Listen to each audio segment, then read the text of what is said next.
మహోన్నతుడైన క్రీస్తు యేసు నామంలో నేటి కార్యక్రమాన్ని వీక్షించడానికి విచ్చేసిన ప్రియులందరికీ టీడబ్ల్యూఆర్ ప్రేమధార పరిచర్య పక్షంగా శుభములు తెలియజేస్తూ ఉన్నాం. నేటి ఈ సందేశంలో మొదటగా హవ్వకు సర్పానికి జరిగిన సంభాషణ వింటాం. ఈ సర్పం సాధారణ సర్పం కాదు, అనాది ఘట సర్పమని తెలుసుకుంటాం. ఈ సర్పాన్ని గూర్చి ముందస్తు ప్రకటనలు, పరిచయాలు ఏమీ ఇవ్వబడలేదు. ఆకస్మికంగానే హవ్వ ఎదుట ప్రత్యక్షమైంది. దేవుడు వారికి ఇచ్చిన ఆజ్ఞని గూర్చి ఆరా తీస్తూ ఉంది. దేవుని ప్రేమ సౌశల్యాలను గూర్చి సందేహాన్ని, తప్పుడు అభిప్రాయాలతో స్త్రీని ప్రభావితం చేయడానికి సర్పం ప్రారంభించింది. దేవుడు మంచివాడైతే ఇన్ని షరతులు, హద్దులెందుకన్నట్టు మాట్లాడుతుంది. సైతాను దేవుని నీతి పరిశుద్ధతలను ప్రశ్నిస్తున్నాడు. దేవుడు ఏ పండునైతే వారిని తినవద్దని వారిని కోరాడో అదే పండు వారు తినాలని, తద్వారా వారి కళ్ళు తెరుచుకొని దేవతల వలె మారిపోతారని ఆమెను ప్రోత్సహిస్తూ ఉన్నాడు. సైతాను తయారు చేసిన ఎన్నో తప్పుడు బోధలు, అబద్ధ సిద్ధాంతాలు ఈనాడెన్నో ప్రచారంలో ఉన్నాయంటే ఇదంతా సైతాను హవ్వతో ప్రారంభించిందే. అప్పటి నుండి నేటికి మానవుడు శోధనకి గురవుతూనే ఉన్నాడు. సరిగ్గా ప్రభువును సైతాను శరీరాశ, నేత్రాశ, జీవపు డంబాలకు సంబంధించి శోధించడానికి, పడవేయడానికి ఎంతో ప్రయత్నించాడు. శత్రు శోధనను తిప్పికొట్టడంలో ప్రభువే మనకు గొప్ప మాదిరి. హవ్వ, ఆదాము సర్పానికి లొంగిపోయారు. దిగంబరత్వపు సిగ్గు వారికి దాపురించింది. దేవునికి దూరమైపోయారు. ఫలితంగా దేవునితో ఎడబాటు, దేవునితో వైరం, శ్రమ కొని తెచ్చుకున్నారు.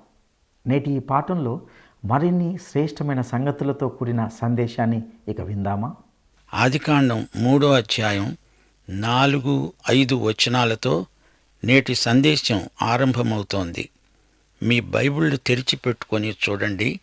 సర్పం స్త్రీతో అన్నది, మీరు చావనే చావరు, మీరు వాటిని తిన్న రోజే మీ కన్నులు తెరువబడతాయని, మంచి చెడ్డలను ఎరిగిన వారై మీరు దేవుళ్లలాగే ఉంటారని దేవునికి తెలుసు. మీరు నిశ్చయంగా చస్తారు అని దేవుడంటే, హవ్వ ఆ మాటను కొంచెం మార్చి మీరు చావకుండునట్లు ఆ పండు తినవద్దన్నాడు అంటుంటే, సైతానేమో మీరు చావనే చావరు అంటున్నాడు. దేవుడు చెప్పింది జరగదు అని సైతాను గట్టిగా చెప్తున్నాడు. దేవుని ప్రేమ, దేవుని సౌజన్యం అంతా ఒట్టిదే అని సైతాను దుర్బోధలు చేస్తున్నాడు. దేవుడే గనక మంచివాడైతే మీకు ఎందుకని ఇన్ని షరతులు, హద్దులు పెడతాడు అని హవ్వను సైతాను నిలదీసి అడుగుతున్నాడు. దేవుడు నీతిమాలినవాడు అంటూ దుష్ప్రచారం చేస్తున్నాడు. దేవుని పరిశుద్ధతను ప్రశ్నిస్తున్నాడు. మీరిద్దరూ దేవుళ్ళైపోతారు. ఈ పండు తిన్న రోజే మీ కండ్లు తెరుచుకుంటాయి. మంచి చెడ్డల తెలివి మీకు వచ్చేస్తుంది. ఇది దేవునికి తెలుసు. అందుకని మిమ్మలను మోసం చేసి మీకు అబద్ధం చెప్పాడు. దేవుని ఉద్దేశాలు పవిత్రమైనవి కావు. ఇది సైతాను అబద్ధ ప్రచారం. హవ్వ ఏం చేసింది అంటే, దేవుని వాక్యాన్ని కొంచెం మార్చింది, దానికి కొంచెం చేర్చింది. దేవుని వాక్యాన్ని ఈ విధంగా మార్చి దానికి ఏదో చేర్చి తప్పుడు సిద్ధాంతాలను తెచ్చి ప్రజల చేత ఒప్పిస్తున్నారు కొందరు. ఈ రోజున ఇదే తంతు జరుగుతున్నది. అలా చేయటం నేరం అని దేవుడు హెచ్చరిస్తున్నాడు. కొందరి సిద్ధాంతాలు వెర్రితలలు వేస్తున్నాయి. విమత శాఖలు విస్తరిస్తున్నాయి. ఈ రోజున కొందరు ధర్మశాస్త్రం రక్షిస్తుంది అంటారు. ఒక్క విశ్వాసం మాత్రమే చాలదు, దానికి మరింకేదో చేర్చాలి అనే వితండ బోధలు చేసేవారున్నారు. యోహాను 6వ అధ్యాయం 29వ వచనంలో యేసు ప్రభువు స్పష్టంగా చెప్పాడు, ఆయన పంపిన వానియందు మీరు విశ్వాసముంచటమే దేవుని క్రియ. విశ్వాసము ఎంత ముఖ్యమో గ్రహించండి. సర్పం దేవుని మాటలను ఖండిస్తున్నాడు. తన మాటలను దేవుని మాటలకు బదులుగా తెచ్చి బోధిస్తున్నాడు. వారి చేత నమ్మిస్తున్నాడు కూడా. విశ్వాసము అంటే దేవుని మాటకు విధేయులవటమే అని రోమాపత్రిక చెబుతున్నది. విశ్వాసము విధేయతకు నడిపిస్తుంది. అవిశ్వాసం అవిధేయతకు నడిపిస్తుంది. అనుమానం కూడా అవిధేయతకే దారితీస్తుంది. ఆదాము హవ్వలు దేవుని వాక్యానికి అవిధేయులైనందుచేత ఎలాంటి దుష్ఫలితాలు వచ్చాయో చూడండి. ఆదికాండం 3:6 ఆ వృక్షము ఆహారానికి మంచిదని, కంటికి అందంగా ఉందని, వివేకమిచ్చే రమ్యమైనదని చూచినప్పుడు ఆ స్త్రీ దాని ఫలములలో కొన్ని తీసుకొని తిని తనతో పాటు తన భర్తకు కూడా పెట్టింది. అతడు కూడా తిన్నాడు. గమనించండి, సర్పము స్త్రీకి చెప్పి ఒప్పించింది. శరీరాశ వారిలో కలిగించింది. తినటానికి బాగుంది అనిపించింది. కంటికి ఇంపుగా కనిపించింది. మానసికమైన శోధనలో పడిపోయాడు మానవుడు. పైగా అది రమ్యమైనది, వివేకమును పుట్టిస్తుంది. ఇది మత సంబంధమైన ఆకర్షణ. మత్తయి 4:1, మార్కు 1:1, లూకా 4:1 అచ్చం ఇలాంటి శోధనే యేసు ప్రభు అరణ్యంలో ఎదుర్కొన్నాడని చెప్పబడింది. మొదటి శోధన, ఈ రాళ్లను రొట్టెలుగా మార్చుకో. ఇది శరీరాన్ని శోధించే పరీక్ష. ఆ పండు ఆహారానికి మంచిది. హవ్వకు శరీరాశ. రెండో శోధన, అపవాది యేసు ప్రభువుకు లోక రాజ్యాలను, వాటి ఐశ్వర్యాన్ని ఇస్తాను అన్నాడు. ఇది మానసిక శోధన. ఏదెను తోటలో పండు చూడటానికి ఎంతో బాగుంది. ఇక మూడో శోధన, దేవాలయ శిఖరాగ్రం నుంచి కిందికి దూకు. ఇది మత విషయికమైన శోధన. వివేకమిచ్చే రమ్యమైన ఫలం, శరీరాశ, నేత్రాశ, జీవపు డంబం. ఈ మూడు శోధనత్రయమై నాడు నేడు విశ్వాసులను ఎదుర్కొంటున్నాయి. సైతాను ఈ మూడింటినీ ప్రయోగిస్తున్నాడు. ఎందరో సైతాను పెట్టే శోధనలకు లొంగి పతనమైపోతున్నారు. 1 యోహాను 2:16 ఈ మూడింటిని భక్తుడు పేర్కొన్నాడు. శరీర శోధన, నేత్రాశ, మానసికం, జీవపు డంబం. ఈ మూడు దురాకర్షణలు తండ్రి వల్ల కలిగినవి కావు. మానవుని హృదయములో నుంచే ఇవి పుట్టకొస్తాయి. మానవులను ఈ మూడు రంగాలలో పడగొట్టే ప్రయత్నంలోనే ఉన్నాడు సైతాను. ఆదాము హవ్వలను అలానే పడద్రోశాడు. మంచి చెడుగులు మీకు తెలిసిపోతాయి, వివేకవంతులవుతారు, దేవుళ్ళైపోతారు అంటూ శోధించాడు సైతాను. 7 అప్పుడు వారిద్దరి కన్నులు తెరువబడ్డాయి. తాము దిగంబరులమని వారు తెలుసుకున్నారు. అంజూరపు ఆకులు కుట్టి తమకు కచ్చడాలు చేసుకున్నారు. వారి కన్నులు తెరువబడ్డాయి అంటే అది వారి మనస్సాక్షికి సంబంధించింది. పతనానికి ముందు ఆదాము హవ్వలకు మనస్సాక్షి లేదు. వారు బొత్తిగా అమాయకులు. అమాయకత్వము అనగా చెడుగు అంటే ఏమిటో వారికి బొత్తిగా తెలియదు. మానవుడు మనస్సాక్షికి కర్త కాడు. మనస్సాక్షి మనిషి లోపల ఉండి అతనిపై నేరారోపణ చేస్తుంది. అపరాధ భావన మనిషి లోపల ఉన్న అతని కుడి చెయ్యి లాంటిది. లోపాలను వేలుపెట్టి చూపుతుంది. అపరాధ భావనను మనిషి వదిలించుకోలేడు. దిగంబరులమని వారికి తెలిసిపోయింది. అంజూరపు ఆకులతో కచ్చడములు కుట్టుకున్నారు. ఏదెను తోటలో పేరు చెప్పబడిన చెట్టు అంజూరపు చెట్టే. మంచి చెడ్డల తెలివిని ఇచ్చే చెట్టు యాపిల్ చెట్టు అనుకుంటున్నారా? కాదు, దాని పేరేదో చెప్పబడి ఉండలేదు. అంజూరపు ఆకులతో దిశములను దాచుకుందామనుకున్నారు, కానీ అవి పూర్తిగా వారి దిగంబరత్వాన్ని కప్పజాలవు. వారు తమ అపరాధ భావనను ఒప్పుకోలేదు. తమ పాపాన్ని కప్పిపుచ్చే ప్రయత్నం చేస్తున్నారు. తాము పతనమైపోయినట్లు ఒప్పుకోవడం లేదు. దానికి వారు సిద్ధంగా లేరు. మత విషయికమైన ఆచారకాండ, నిత్యకర్మానుష్ఠానాలు ఉండనే ఉన్నాయి. అన్ని మతాలలోనూ ఒకే తంతు. ఏవేవో కార్యకలాపాలు, పండగలు, తీర్థయాత్రలు ఉంటాయి. సంస్థాగతమైన మతం కొందరి వ్యాసంగం. మతం ఎంత ఉన్నా ఆత్మశుద్ధికి ఉపకరించదు. ఏదో సంఘంలో సభ్యత్వం ఉందిలే అని తృప్తిపడడానికి పనికొస్తాయి అంతే. అంజూరపు చెట్టును యేసు ప్రభువు శపించిన ఘట్టం జ్ఞాపకం చేసుకోండి. మతంతో సతమతమయ్యే వారిని ప్రభువు సునిశితంగా గద్దించాడు. మతమంటే అంజూరపు ఆకుల కచ్చడాలే, పాపాన్ని కప్పిపుచ్చుకునే కృతక ప్రయత్నాలే మతాలన్నీ. మానవుని ఆత్మకు దేవునికి మధ్య ప్రవేశించి తిష్టవేసు కూర్చుంటాడు సైతాన్. మనిషిని దేవుడికి దూరం చెయ్యాలనే సైతాను ప్రయత్నం. సైతాను వల పన్ని మనుషులను పట్టేస్తాడు. మనుషులకు తానే దేవుడైపోవాలని సైతాను కోరిక. అదే లక్ష్యంతో సైతాను తీవ్ర కృషి చేస్తున్నాడు. సైతాను ఆదాము హవ్వలను ఏమి చెయ్యాలని పురికొల్పుతున్నాడు? అబద్ధం చెప్పమనే, దొంగతనం చేయమనే? అదేదీ కాదు. దేవుని మాటను నమ్మవద్దని, అనుమానించమని సైతాను ప్రేరేపిస్తున్నాడు. యేసు ప్రభు దగ్గరికి ఒక యువకుడు వచ్చాడు. అతడు ధనికుడు. కాని ప్రభువు మాటను నమ్మలేక విషాదంతో వెళ్ళిపోయాడు. సైతాను ప్రజలను శోధించే విధానం ఎలాంటిదో పసికట్టండి. హవ్వ పండును చూచింది, ఆహారానికి బాగుంటుంది అని ఆశించింది. చూడటానికి కూడా ఆ పండు ఎంతో బావుంది. అది తింటే వివేకం అబ్బుతుందని ఆశించింది. ఈ విధంగా గోధుమల మధ్య గురుగులు విత్తుతూ ఉంటాడు సైతాను. బయట నుంచి శోధనలను లోపలికి రవాణా చేస్తాడు సైతాను. ఆలోచనలను మనిషిలోకి ఎగుమతి చేస్తాడు అపవాది. కాని దేవుని విధానం దీనికి కేవలం భిన్నమైనది. హృదయంలో నుంచి దేవుడు పనిచేస్తాడు.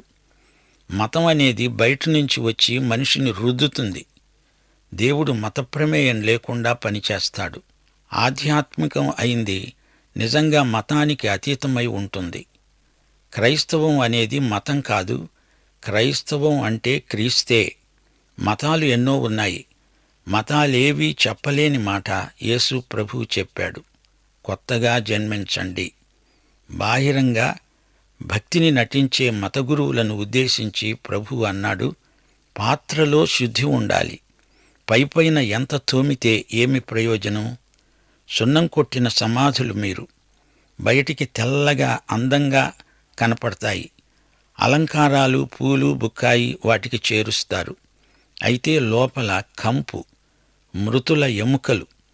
ఎలాంటి చిత్తరువు ఇది! ఆదాము హవ్వల వ్యవహారం చూడండి. తమ పాపాన్ని ఒప్పుకోకుండా కప్పిపుచ్చుకుంటున్నారు. అంజూరపు ఆకుల కచ్చడాలు కుట్టుకుంటున్నారు. ఇదేమన్నా దర్జీ పనే? ఏదో కొత్త తరహా దుస్తులా? అంజూరపు ఆకుల నాగరికత ఈ రోజున కూడా ప్రవర్తిల్లుతున్నది అనటానికి మేము ఎంతో చింతిల్లుతున్నాము. హృదయంలో ఉన్న పాపాన్ని కప్పిపుచ్చుకునే కృత్రిమ ప్రయత్నాలే ఇవన్నీ. 8-9 వచనాలు. చల్లపూటను ఆదాము అతని భార్య తోటలో సంచరిస్తున్న దేవుడైన యెహోవా స్వరం విని దేవుడైన యెహోవా ఎదటికి రాకుండా తోట చెట్ల మధ్య దాక్కున్నారు. దేవుడైన యెహోవా ఆదామును పిలిచి అన్నాడు, నీవు ఎక్కడున్నావు? సోదరుడా, సోదరి, మతం నిన్ను దేవుడి నుండి వేరు చేస్తుంది. ఆదాము దేవునికి దూరమైపోయాడు. ఆదాము దేవుణ్ణి వెతకటం లేదు. దేవుడే ఆదామును వెదకవలసి వచ్చింది. ఆదాము అన్నాడు, నేను తోటలో నీ స్వరము విన్నప్పుడు దిగంబరినై ఉన్నాను, గనుక భయపడి దాక్కున్నాను. అందుకు ఆయన అన్నాడు, నీవు దిగంబరివి అని నీకు తెలిపినవాడు ఎవడు? నీవు తినకూడదు అని నేను నీకు ఆజ్ఞాపించిన వృక్షఫలములు తిన్నావా? అందుకు ఆదాము అన్నాడు, నాతో ఉండడానికి నీవు నాకు ఇచ్చిన ఈ స్త్రీయే ఆ వృక్షఫలములు కొన్ని నాకు ఇయ్యగా నేను తిన్నాను. గమనించారా? ఆదాము తన పాపాన్ని ఒప్పుకోవడం లేదు, సమర్థించుకుంటున్నాడు. స్త్రీ మీద నెపం పెట్టడం కాదు. అతడు తాను చేసింది పాపం అని ఒక్క మాట కూడా అనటం లేదు. అప్పుడు దేవుడైన యెహోవా స్త్రీతో అన్నాడు, నీవు చేసింది ఏమిటి? స్త్రీ అన్నది, సర్పము మోసపుచ్చినందున నేను తిన్నాను. ఈ విధంగా ఒకరి మీద ఒకరు నెపాలు మోపి తాము ఏమీ పాపం చేయనట్లే మాట్లాడుతున్నారు. పైగా తాము చేసిన దానికి బాధ్యత తమకు లేనట్లే నటిస్తున్నారు. మానవుని భవిష్యత్తు విషయమై దేవుడు ఒక ప్రత్యేక ప్రణాళిక రూపొందించాడు. అసలు ఈ మానవుడు దేవుని సృష్టి. అయితే సృష్టికర్త నుండి దూరంగా తొలగిపోయాడు. దేవుడు అతని తప్పునకు అతణ్ణి శిక్షించాల్సి వచ్చింది. అందుకు దేవుడైన యెహోవా సర్పముతో అన్నాడు, నీవు ఇది చేసినందున పశువులన్నిటిలో, భూజంతువులన్నిటిలో నీవు శపింపబడిన దానివై కడుపుతో పాకుతూ బతికినన్నాళ్ళు నీవు మన్ను తింటావు. ఈ సర్పము మనము చూచే పాము కాదు, దాని ఆకారమే అప్పుడు వేరు. దాని మీదికి శాపం వచ్చింది. ఇది దేవుని తీర్పు. సైతాను మనిషి మీద ఎంతో దుష్ప్రభావాన్ని చూపాడు. అందుచేత ఈ సైతానుకు తీర్పు. దేవుడిప్పుడు పలికే వచనం ప్రవచనం. దీన్ని మీరు కంఠతా చేసి ఉంచుకోండి. రక్షకుడైన మెస్సీయా లోకానికి రాబోతాడు అనే ప్రవచనమిది. వినండి. ఆదికాండం 3:15 నీకును స్త్రీకిని నీ సంతానానికి ఆమె సంతానానికి వైరం కలుగజేస్తాను. అది నిన్ను తల మీద కొడుతుంది, నీవు దాన్ని మడిమ మీద కొడతావు. సైతానుకు స్త్రీకి మధ్య వైరం. సైతాను సంతతికి స్త్రీ సంతతికి మధ్య వైరం. స్త్రీ సంతానం అంటే క్రీస్తే. క్రీస్తు మడిమను సర్పం కాటేస్తుంది. సర్పం తలను క్రీస్తు చితగ్గొడతాడు. ఈ వైరం బహుకాలం కొనసాగుతుంది. మంచికి చెడుగుకు మధ్య హోరాహోరీ యుద్ధం. ఈ యుద్ధం బైబిల్ అంతటా ఆద్యంతము మనకు కనబడుతూనే ఉంటుంది. యేసు ప్రభువే స్వయంగా చెప్పాడు. యోహాను శుభవార్త 8:44 మీరు మీ తండ్రి అయిన అపవాది సంబంధులు. మీ తండ్రి దురాశలు నెరవేర్చగోరుతున్నారు. ఆది నుండి వాడు నరహంతకుడై ఉండి సత్యమందు నిలిచినవాడు కాడు. వాని యందు సత్యమే లేదు. వాడు అబద్ధమాడేటప్పుడు తన స్వభావమును అనుసరించే మాట్లాడతాడు. వాడు అబద్ధికుడు, అబద్ధానికి జనకుడు. అపవాది అంటే సైతానే. దేవుని బిడ్డలకు సైతాను పిల్లలకు ఎంతో వ్యత్యాసం ఉంది. 1 యోహాను 3:10 ఇదే పోరాటం పేర్కొనబడింది. దేవుని పిల్లలెవరో అపవాది పిల్లలెవరో తేటపడుతుంది. నీతిని జరిగించని ప్రతివాడు, తన సహోదరుని ప్రేమించని ప్రతివాడు దేవుని సంబంధి కాడు. సర్పసంతానానికి స్త్రీ సంతానానికి మధ్య వైరం, విరోధం. ప్రతి విశ్వాసి శోధనలకు లొంగిపోకూడదు. యుద్ధంలో విజయం సాధించాలి. రక్షిత ప్రజలు క్రీస్తునందు ఉన్నారు. సృష్టిలో 3 అంతస్తులున్నాయి: దేవదూతలు, మానవుడు, జంతువులు. జంతువులకు తీర్మాన స్ఫూర్తి లేదు గాని దేవదూతలకు, మానవునికి అది ఉంది. మానవుడు చేసిన తీర్మానానికి అతడే బాధ్యుడు. పురుష సంతానం అని చెప్పబడలేదు, స్త్రీ సంతానం అని చెప్పబడడం కన్యక కన్న కానుపును సూచిస్తుంది. క్రీస్తు కన్యక గర్భవాసాన జన్మించాడు గదా. తోటలో దేవుడు వెదుకుతూ ఆదామా ఎక్కడున్నావు అని పిలిచాడు. రక్షణ అనగా దేవుడు మానవుని కోసం వెతకటం. మనిషి దేవుని నుండి పారిపోయినప్పుడు దేవుడు మనిషి కోసం వెతికాడు. దేవుని న్యాయం మనిషిని పిలిచింది. ఎక్కడున్నావు అని అడిగింది. దేవుని కంఠం గుర్తించారా? దేవుడు మానవుడి పాపానికి ఎంతో బాధపడుతూ పిలిచాడు. దేవుని పిలుపులో ప్రేమ తొణికిసలాడుతున్నది. దేవుడు విమోచనాత్మక వైఖరితో మనిషిని పిలుస్తూ అన్నాడు, ఆదామా ఎక్కడున్నావు? రక్షకుణ్ణి పంపేందుకే దేవుడు సంకల్పించి సానుభూతితో పిలిచాడు. సోదరా, సోదరి, దేవుని పిలుపు వింటున్నావా? ప్రయాసపడి భారము మోసుకునే సమస్త ప్రజలను ఉద్దేశించి ఆయన పిలుస్తున్నాడు. రండి, నేను మీకు విశ్రాంతి కలిగిస్తాను అంటున్నాడు. ఈ లోకం నిన్ను ఆకర్షిస్తోంది గాని యేసు ప్రభువు నిన్ను అంతకంటే బలంగా ఆకర్షిస్తున్నాడు. మనుష్య కుమారుడు పైకి ఎత్తబడినప్పుడు అశేష ప్రజలను ఆకర్షించుకుంటాడు. యేసు పిలిస్తే నీవు వెంటనే జవాబు చెప్పాలి. భయపడనక్కర్లేదు, వెనక ముందు చూడనక్కర్లేదు. తనను ఎందరు అంగీకరించారో వారికందరికీ, అనగా యేసు నామమందు విశ్వాసముంచిన వారికి దేవుని పిల్లలవ్వడానికి ఆయన అధికారం అనుగ్రహించాడు. దేవుని పిల్లలమని పిలువబడినట్లు ఆయన మనకు ఎట్టి ప్రేమ అనుగ్రహించాడో ఒక్కసారి చూడండి. ఇది మానవ ప్రేమ కాదు, ఇది ఇచ్చి పుచ్చుకునే ప్రేమ కాదు, దేవుని ప్రేమ. యేసుక్రీస్తునందు దేవుడు బయలుపరచిన దివ్య ప్రేమ, నిర్వ్యాజమైన ప్రేమ. నీవు విన్న ఈ సందేశపు వెలుగులో నీ జీవితాన్ని పరీక్షించుకొని తీర్మానం చేసుకోవలసిందిగా కన్నీటితో నీకు మనవి చేస్తున్నాను. రా, కదలిరా. ప్రభువు నీ కోసమే కనిపెట్టుకొని ఉన్నాడు. నిన్ను చేపట్టడానికి చేతులు చాచి నీవైపే చూస్తూ పిలుస్తున్నాడు. దేవుడు మీకు సహాయం చేయునుగాక. ఆమేన్.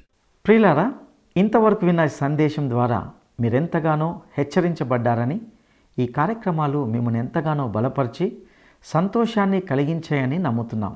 ఆది ఘటసర్పం సైతాను మొదటి మానవులను ఏ విధంగా శోధించి దేవుని నుండి దూరపరిచిందో చూశాం.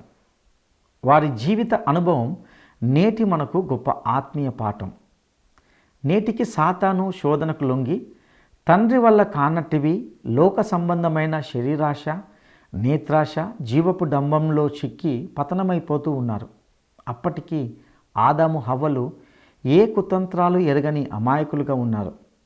ఎప్పుడైతే సైతాను మాటల్ని నమ్మారో తాము దిగంబరులమని తెలుసుకున్నారు. అవమాన భారంతో దేవుని నుండి దూరంగా దాగి ఉండడానికి ఏర్పాటు చేసుకున్నారు. తమ దిగంబరత్వాన్ని కప్పుకోవడానికి అంజూరపు ఆకుల కచ్చడాలు కుట్టుకున్నారు. ప్రేమగల తండ్రి అయిన దేవుడు వారిని వెదికాడు. పాపాన్ని, అపరాధాన్ని దేవుని దగ్గర ఒప్పుకోవడానికి బదులుగా తమకు తాముగా పరిష్కరించుకోవడానికి చేసే ప్రయత్నంగా ఉంది. తమ పతనాన్ని అంగీకరించడానికి వారు సిద్ధంగా లేరు. ఆచారపరమైన మత కర్మకాండలు, మత కార్యకలాపాలు ఏవేవో అనుసరించి విమోచన పొందాలని నేటి మానవుడు చూస్తున్నాడు. మతం ఆత్మశుద్ధికి ఉపయోగపడదు. సంఘ సభ్యత్వం ఆత్మరక్షణకు పనికిరాదు. దేవుడు లేని మానవ ప్రయత్నాలు వ్యర్థం. వాటిని విడిచి దేవుని యొద్దకు రావాలి. అట్టి కృపను దేవుడు మనందరికీ దయచేయునుగాక. దైవాశీస్సులు.